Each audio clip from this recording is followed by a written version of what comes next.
नमस्कार साथियों। जिस बात का डर था, जिस बात का अंदेशा मैं आपको शुरू से बता रहा हूँ कि श्रीकला धनंजय का टिकट कटना जग जाहिर है। उनका टिकट कट सकता है क्योंकि बसपा ऐसे काम बहुत तेज़ी से करती है। सपा और बसपा के अंदर काम ये है टिकट काटना। मतलब नामांकन का अंतिम दिन और सब बसपा ने श्रीकला धनंजय का टिकट काट दिया।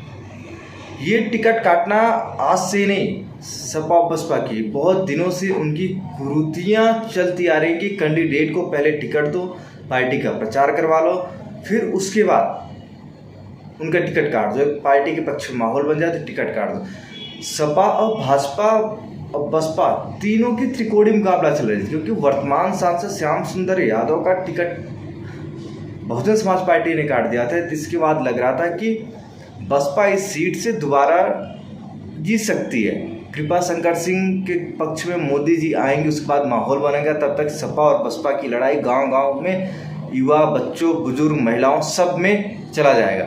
लेकिन कृपा शंकर सिंह लगातार जनता के बीच में पहुंचते रहे। उनके सभी जौनपुर के पार्टी के सभी विधायक, कार्यकर्ता, पदाधिकारी चुनाव में लगे रहे और चुनाव बस इतना ही नहीं लगे रहे, इन्होंने हर एक रणनीति पे काम किया और ठाकुरवाद और ब्राह्मणवाद पे कृपा शंकर सिंह बहुत बढ़िया तरीके से चुनाव में आए, जिसका फायदा ये हुआ कि बसपा की बौखलाहट जो बसपा को लग रही थी कि जौनपुर की सीट उनके लिए सबसे सुरक्षित सीटों में से एक है।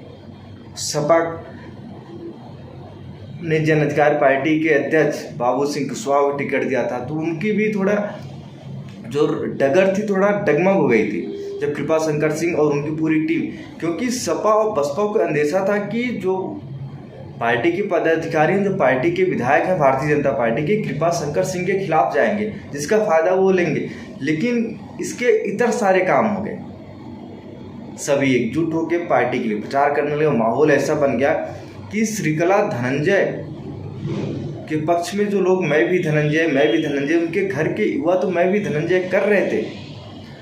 और जाहिर सी बात है कि जो 80 से 90% में भी धनंजय लिख रहे थे वो वोटर थे ही नहीं, और वोटर हैं तो किसी बाहरी लोकसभा सीट से है।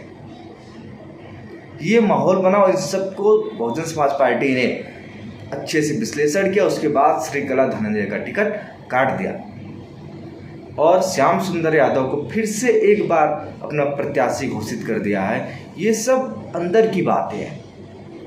कृपा शंकर सिंह बहुत मजबूती के साथ भारतीय जनता पार्टी के प्रत्याशी के रूप में चुनाव लड़ रहे हैं। इसकी जो अनदेखा कर रहे थे अभी कुछ दिन पहले तक बाबू सिंह कुशवाहा और श्रीकला धनंजय, अब इसकी आहट सभी को हो गई है। कृपा शंकर सिंह विजय रथ की तरफ आगे बढ़ रहे हैं। अब इसको रोकने के लिए अब बहुजन समाज पार्टी ने एक नया खेल खेल दिया। अब कितना कामयाब होता है, बाबू सिंह कुशवाहा कितनी दूर जाते हैं, आने वाला समय बताएगा।